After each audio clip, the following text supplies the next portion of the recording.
Hello everyone, welcome to nursing classes. तो आज की क्लास में हम कुछ इम्पॉर्टेंट बोन से रिलेटेड कुछ टर्म्स पर डिस्कशन करेंगे जो कि छोटी छोटी चीज़ें एग्ज़ाम में पूछ ली जाती हैं। वो एम्स भी हो सकता है, ईएसआईसी भी हो सकता है और अदर एग्ज़ाम्स भी हो सकते हैं। तो फर्स्ट हम यहाँ देखते हैं ऑस्टियोब्लास्ट। तो ऑस्टियोब्लास्ट का मतलब क्या होता है, इसे हम स्टेम सेल भी बोलते हैं। ऑस्टियोब्लास्ट मीन्स होता है जो कि बोन के फॉर्मेशन के लिए जो सेल बोन के फॉर्मेशन करती है उसे हम ऑस्टियोब्लास्ट बोलते हैं। ऑस्टियोसाइट की बात करते हैं। ऑस्टियोसाइट मतलब होगा बिल्ड बोन, मतलब बोन को क्या करना, बिल्ड करना, या फिर हम बोल सकते हैं कि उसे क्या करना, मैच्योर करना।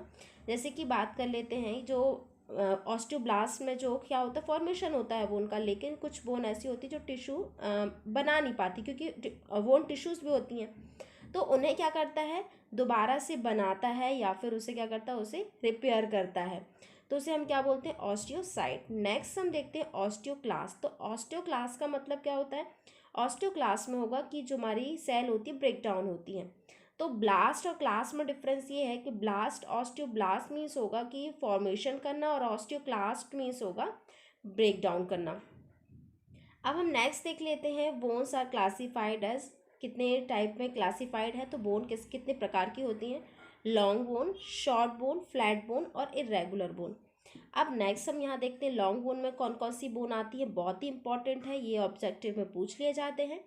तो लॉन्ग बोन की बात करते हैं, femur, tibia, fibula, radius, ulna and humerus, ये हमारी इस बोन होती है वो लॉन्ग बोन के अंदर आ जाती है। And they consist of thin part called a diaphysis और साफ्ट, जो उसकी जो थिन पार्ट होता है वो किससे बना हुआ है, डायफाइसिस और साफ्ट से बना हुआ है। And two bulbous type and called the epiphysis, जो टू अदर पार्ट्स है वो क्या है, एपिफाइसिस है, उसे हम क्या बोलते हैं, एपिफाइसिस। नेक्स्ट हम देख लेते हैं शॉर्ट बोन। तो शॉर्ट बोन के अंदर कौन कौन सी बोन आ जाती हैं, वो बोन जो कि क्यूब शेप में होती हैं, वाइड होती, थोड़ी सी मोटी चौड़ी होती हैं। एंड फॉर एग्जाम्पल की बात कर लेते हैं, रिस्ट बोन हो जाती है, एंकल बोन हो जाती है, ये कौन सी बोन हो जाती है, शॉर्ट बोन हो जाती है।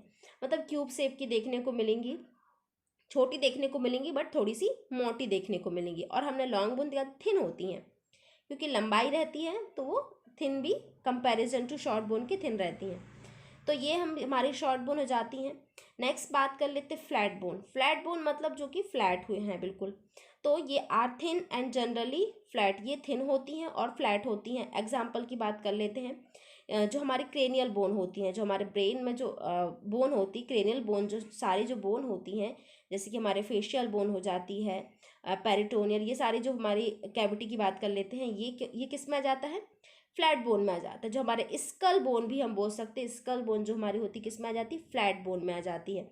इसके अलावा जो स्कैपुला होते हैं, जो हमारे शोल्डर्स के जो पीछे स्कैपुला होते हैं, वो भी किस में आ जाते हैं, फ्लैट बोन में आ जाते हैं।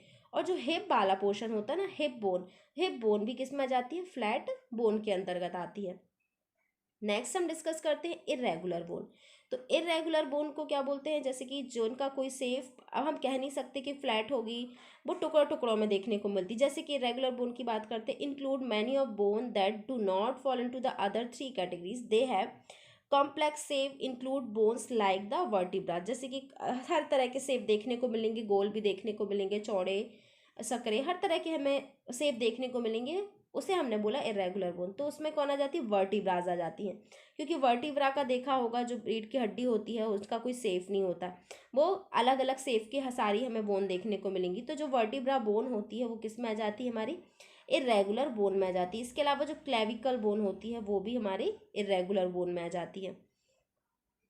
यहाँ नेक्स्ट डिस्कस करते हैं कि हमारी जो बोन है वो कंपोज्ड किससे है, spongy and compact bone, periosteum and endosteum and medullary cavity. जैसे कि हम पिक्चर में देख पा रहे हैं, स्पंजी बोन हमें ये देखने को मिलती है और हमें देखने को मिलता है, एपिफिजियल लाइन देखने को मिलता है, पेरिस्टियम देखने को मिलता है, कॉम्पैक्ट बोन भी देखने को मिलता है, medullary cavity, diaphysis, proximal epiphysis and distal epiphysis. तो एपिफाइसिस और डायफाइसिस से मिलकर बनी हुई है हमारी बोन, स्पंजी बोन, कॉम्पैक्ट। तो ये हमारा हो जाता है कि एक बोन का कंटेंट क्या है, किस किस से मिलके बनी हुई है।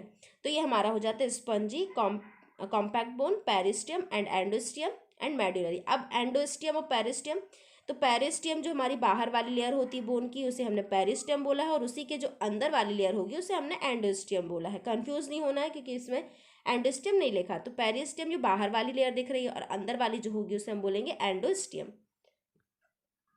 नेक्स्ट हम देख लेते हैं कि जो हमारी पेरिस्टियम बोन होती है किससे बनी है। तो the periosteum is dense white fibrous sheath that cover the surface of the bone where muscles and tendon are attached। जो पेरिस्टियम जो होती है, जो उसका पार्ट है वो क्या है, सुपरफिशियली सरफेस है, वाइट फाइब्रस सीथ से कवर अप, मतलब बोन को कवर करके रखी है। और ये क्या करती है, bone where muscles and tendon are attached, ये क्या रहती है, मसल्स और टेंडन से क्या होती है, अटैच होती है। सबसे सुपरफिशियली लेयर है। नेक्स्ट हम देखते हैं द मेडुलरी कैविटी। ये जैसे हमने देखा पेरिस्टियम, ये जो हमारी ऊपर वाली जो लेयर होती है वाइट फाइब्रस से कनेक्ट मतलब बनी हुई है, और ये हमें सुपरफिशियली देखने को मिलती है। अब नेक्स्ट हम देखते हैं मेडुलरी कैविटी, जो हमें ये बीच में देखने को मिल रही है। इसकी बात कर लेते हैं। Medullary cavity of the bone is the cavity is the centre of the bone filled with yellow and fatty marrow. इसे हम फैटी मैरो भी बोलते हैं कि ये क्या होता है, इसमें सेंटर में प्रेजेंट होती है और इसमें फिल्ड होता है येलो एंड फैटी मैरो, इसमें फिल्ड होता है। इसे हमने क्या बोला, मेडुलरी कैविटी। नेक्स्ट हम देखते हैं एंडोस्टियम। तो एंडोस्टियम जो कि हमारी पेरिस्टियम की जो ये वाली लेयर होगी, जो अंदर वाली लेयर होगी, उसे हमने बोला है एंडोस्टियम। तो the endosteum is layer of the cell that line the medullary cavity. ये जो एंडोस्टियम होती है वो मेडुलरी की बाहर वाली लाइन है। जैसे ये हमने देखा कि ये हमारी क्या हो जाती है, मेडुलरी कैविटी, और इसकी जो बाहर वाली जो लेयर होगी उसे क्या बोलेंगे हम, एंडोस्टियम। तो ये हमारी मेडुलरी कैविटी के बाहर वाला स्पेस है या फिर बाहर वाला पार्ट है। अब हम जॉइंट्स की बात कर लेते हैं कि जॉइंट्स क्लासिफाइड हैं कितने टाइप्स के होंगे, immovable, slightly and freely movable. तो जॉइंट्स भी हमें कई तरह के देखने को मिलेंगे। कुछ जॉइंट्स होंगे इमूवेबल होंगे, मतलब मूव करेंगे, वन साइड मूव करेंगे, स्लाइटली मूवेबल होंगे, और कुछ फ्रीली मूवेबल होंगे। फ्रीली मूवेबल मतलब हर तरह हम घुमा सकते हैं। जैसे कि हम शोल्डर को देखते हैं, गोल गोल घुमा सकते हैं, बट जो हमारी फिंगर्स वाली होती है हम उनको वन साइड ही घुमा सकते हैं, वन साइड ही उसको मतलब उनको मूव कर सकते हैं। अब वैसी बात कर लेते हैं, ये हमारा जो एल्बो होता है और इसका जो नी वाला जो जॉइंट होता है वो भी हम वन साइड ही उसे मूव कर सकते हैं। तो इस तरह के हमने देखा कि ये जो क्या है, स्लाइटली मूवेबल होते हैं, मतलब वन साइड में हमें देखने को मिलते हैं मूव। और इमूवेबल में होता है कि जो बिल्कुल भी नहीं हो पाते, जैसे कि हमने देखा कि जो कुछ जॉइंट्स होते हैं, जैसे कि स्कल में जो जॉइंट्स देखने को मिलते हैं बिल्कुल भी मूव नहीं कर पाते हैं। और जैसे कि हम ना देख लेते हैं वर्टिब्रा वाला जो एरिया होता है वो भी बिल्कुल मूव नहीं कर पाते हैं। तो इस तरह के जॉइंट्स को हम क्या बोलते हैं, इमूवेबल जॉइंट्स बोलते हैं। अब एग्जाम्पल में देख लेते हैं। फर्स्ट हम देखते हैं पाइवट जॉइंट। नेक्स्ट हम यहाँ पर देखते हैं पाइवट जॉइंट। तो पाइवट जॉइंट के अंदर कौन कौन से जॉइंट आते हैं, क्योंकि एग्जाम में पूछ लिए जाते हैं कि प्रॉक्सिमल रेडियो अल्नर जो जॉइंट है वो किस जॉइंट के अंतर्गत आते हैं, पाइवट जॉइंट के अंतर्गत आता है। यहाँ पर एक एग्जाम्पल भी दिया है पाइवट जॉइंट का, जैसे कि वर्टिब्रा से वर्टिब्रा जो जुड़े हुए हैं वो एक पाइवट जॉइंट का एग्जाम्पल है। तो यहाँ पर हम देख लेते हैं इसके अलावा distal radio ulnar joints. Next हमारा आ जाता है हिंज जॉइंट। तो हिंज जॉइंट के अंदर जो आते हैं, हिंज जॉइंट के अंदर उस तरह के जॉइंट्स आते हैं जो कि वन साइड मूवेबल होते हैं, जैसे कि नी जॉइंट्स हो जाता है, एल्बो जॉइंट्स हो जाता है, एंकल जॉइंट्स हो जाते हैं। ये मूव करते हैं बट वन साइड मूव करते हैं। जैसे कि हम यहाँ पर देख रहे हैं नॉर्डेड कर्व देखने को मिलता है, ये वन साइड ही यहाँ पर जो लिगामेंट्स होते हैं वन साइड ही मूव करेंगे, हमें चारों तरफ यहाँ पर मूव करते हुए नहीं देखने को मिलेंगे। तो इसे बोलते हैं क्या, हिंज जॉइंट। नेक्स्ट हम बात करते हैं बॉल एंड सॉकेट जॉइंट। तो बॉल एंड सॉकेट जॉइंट का मतलब बॉल होती है और सॉकेट होता है। जैसे अब बॉल और सॉकेट के अंदर आ जाता है shoulder joint and hip joint. इसे हम चारों तरफ मूव कर सकते हैं, मतलब गोल गोल घुमा सकते हैं, क्योंकि इसमें बॉल है तो बॉल को हम इजिली मूव कर सकते हैं। तो ये हमारा हो जाता है बॉल एंड सॉकेट जॉइंट के अंदर आते हैं shoulder joint and hip joints. Next हम देखते हैं क्लीडिंग जॉइंट्स। तो ये जॉइंट्स कौन सी, जो रिस्ट जॉइंट होती हैं, इन्हें हम मूव नहीं कर सकते हैं, क्योंकि जो हमारे रिस्ट जॉइंट जैसे कार्पल हो गया, ओनली हम इन फिंगर्स को जो हमारे टार्सल मेटाटार्सल हो जाती हैं इन्हें हम मूव कर सकते हैं, बट जो रिस्ट जॉइंट होती है उसे हम मूव नहीं कर सकते। जो कार्पल्स होते हैं एक दूसरे से जुड़े हुए होते हैं वो कौन से जो आते हैं, हमारे क्लीडिंग जॉइंट्स के अंदर आ जाते हैं। तो ये हमारे कुछ एग्जाम्पल्स हो जाते हैं। अब हम नेक्स्ट यहाँ पर आ जाते हैं वर्टिब्रा कॉलम पर। तो इस क्लास में हम बोन के बारे में बहुत छोटी क्लास में बहुत ही शॉर्ट डिस्कशन करते हैं कि यहाँ पर सारा बोन कवर हो जाए और सारी चीज़ें हमारी कॉन्सेप्ट क्लियर हो जाए।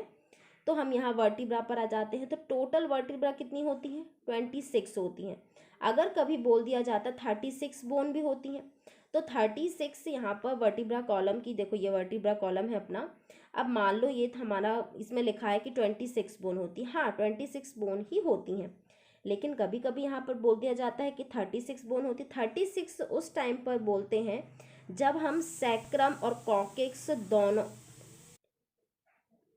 तो ये जो हम 33 जो बोन है उस टाइम पर हम बोलेंगे जब हम जो सैक्रम और कॉकेक्स दोनों की बोन को अलग अलग जॉइंट करेंगे। वैसे तो अगर हम काउंट करते हैं तो सैक्रम और कॉकेक्स को वन सैक्रम वन कॉकेक्स ही यहाँ पर इंक्लूड करते हैं, जॉइंट मतलब ऐड करते हैं। लेकिन जब 33 बोन अगर बोला जा रहा है कि इस वर्टिब्रा कॉलम की जो होती है, वर्टिब्रा की होती है 33 बोन होती है, तो यहाँ पर जो सैक्रम है और कॉकेक्स की 4 और 5 मतलब दोनों की बोन काउंट की जाती है, तब वहाँ पर 33 बोन बोला जाता है। अब हम यहाँ देख लेते हैं।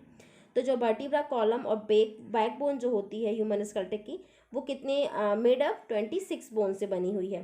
33 बोन कब बोलते हैं? Sacrum and coccyx are considered as 4 and 5 respectively.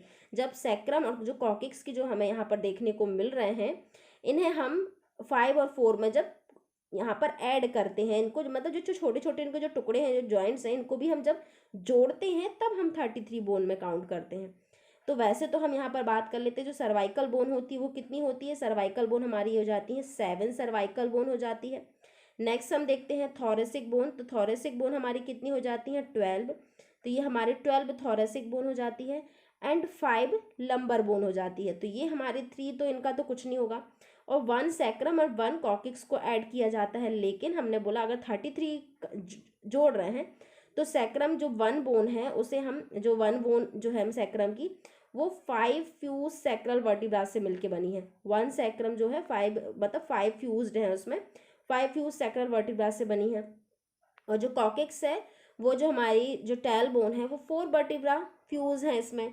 तो अगर हम इन्हें 5 और 4 दोनों को जब हम जोड़ते हैं तो 33 बोन होती है, अदरवाइज हम 26 बोन ही बोलेंगे। तो इस तरह से हमारी ये क्या हो जाती है? वर्टिब्राज हो जाती हैं। तो हमें यहाँ देखने को मिलती 26 वर्टिब्रा। याद रखिएगा 33 हम कब बोलेंगे? 33 जब बोलेंगे जब हम सैक्रम, जो सैक्रम होती है वो कितनी बोन से मतलब कितने फ्यूज है उसमें? 5 फ्यूज है। मतलब ये जो सैक्रम है इसमें जो छोटे छोटे अगर यहाँ पर ब्लॉक देखे जाएँ तो 5 सैक्रम यहाँ वर्टिब्रा देखने को मिलेंगे और कॉकेक्स के 4 देखने को मिलेंगे। तो जब हम इनको जॉइंट, जब इनको ऐड करेंगे तो 33 बोन हो जाएगी। तो इस तरह से जो हमारा वर्टिब्रा है 26 वर्टिब्रा है। तो ये बहुत ही इंपॉर्टेंट है, ये क्वेश्चन पूछ लिए जाते हैं कि सर्वाइकल जो वर्टिब्रा होते हैं, स्पाइन होते हैं, वो 7 होते हैं, थोरेसिक स्पाइन 12 होते हैं, लंबर 5, और इसके अलावा जो हमारे सैक्रम और कॉकेक्स, सैक्रम में 5 फ्यूज होते हैं और कॉकेक्स में 4 यहाँ पर वर्टिब्रा फ्यूज होते हैं। जो सर्वाइकल स्पाइन होती है स्मॉलर वर्टिब्रा के अंदर आती है, और थोरेसिक जो होती है वो हमारे मिड साइज वर्टिब्रा के अंदर आती है, ये भी इंपॉर्टेंट है। और लंबर जो स्पाइन होती है वो किस में आती है? लार्ज वर्टिब्रा के अंदर आ जाती है। तो ये था हमारी आज की क्लास में, बहुत ही शॉर्ट में बोन से रिलेटेड हमने डिस्कशन किया। आई होप कि आपको इस क्लास में थोड़ा सा मतलब शॉर्ट समय में आपको बोन के बारे में सारी जानकारी हो गई होगी। So thank you so much.